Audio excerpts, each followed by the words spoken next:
Bem, dando continuidade aqui à disciplina Território e Desenvolvimento Rural, professor Marcelo Duncan, eu escolhi para avaliação 2 a diversidade na agricultura familiar, que é um tema que eu considerei pertinente, interessante, tem bastante a ver com a minha área de trabalho, uma vez que o próprio conceito da agricultura familiar, que foi trazido lá pela Lei 11.326, ele deixa bem claro que nós teremos aí vários grupos regionais e até étnicos em alguns casos contemplados dentro dessa terminologia.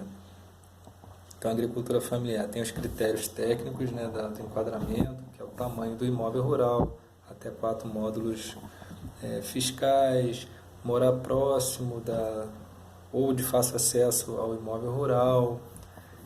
Isso é até um entendimento que é mais recente. Antes se achava que o produtor tinha que morar no sítio, mas hoje nós já temos uma clareza de que ele pode morar fora do sítio, mas que desde que se tenha um acesso facilitado, ele esteja presente, possivelmente ele pode morar fora.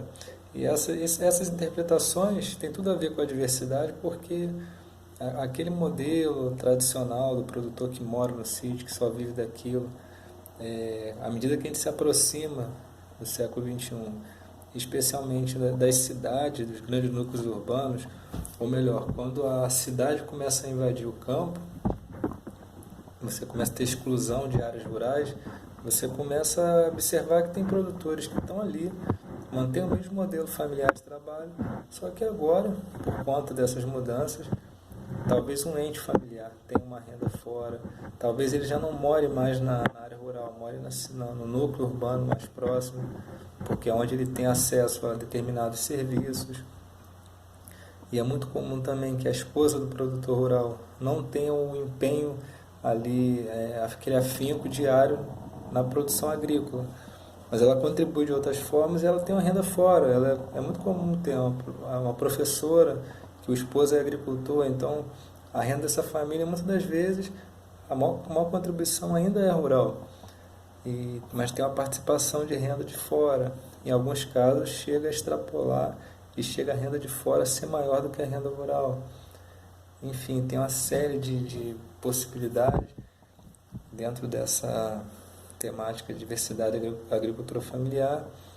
E em se tratando de alguns grupos tradicionais, como comunidades quilombolas, como povos indígenas, né? Em algumas regiões do país tem outros grupos tradicionais, né? Como os povos faxinais, comunidades de terreiro, que é comum também na Bahia. E se tratando de comunidades quilombolas, então você tem uma outra vertente, que são as comunidades quilombolas localizadas em áreas urbanas, que em Porto Alegre, inclusive, eu fiquei sabendo durante um evento nacional que eu fui em Brasília, que existia quilombos urbanos em Porto Alegre. Eu nem sabia que tinha quilombo em Porto Alegre, achava que era a base, né, étnica, ela fosse totalmente alemã, italiana, né, europeia. E tomei conhecimento que existe sim, apesar de não ter sido a mão de obra escrava negra, né, ter sido usada tanto lá, não foi como aqui, mas lá também tem. Então, são comunidades que, embora estejam dentro da cidade, trabalham com a agricultura, exploram a agricultura. Então, essa temática da diversidade da agricultura familiar, na minha opinião, ela é bem interessante, foi bem pertinente. Eu acho que dá para discutir bastante coisa. Tem uma série de conflitos que nós temos aí, até questões fundiárias. Quando se fala em 4 módulos fiscais, como um parâmetro que foi adotado para o país, né, para o PRONAF. Nós temos aqui no Rio de Janeiro, por exemplo, no estado, municípios onde o módulo é de 5 hectares, como a capital e Niterói. Então, um produtor que tenha 20 hectares é considerado familiar, até 20 hectares. Mas se nós formos para Itaboraí, que é um município vizinho a Niterói, São Gonçalo ali, o módulo já aumenta para 10 hectares. Então, por conta do município, se é vizinho ali, você já tem um produtor que do lado de Niterói, com 40 hectares, é considerado familiar.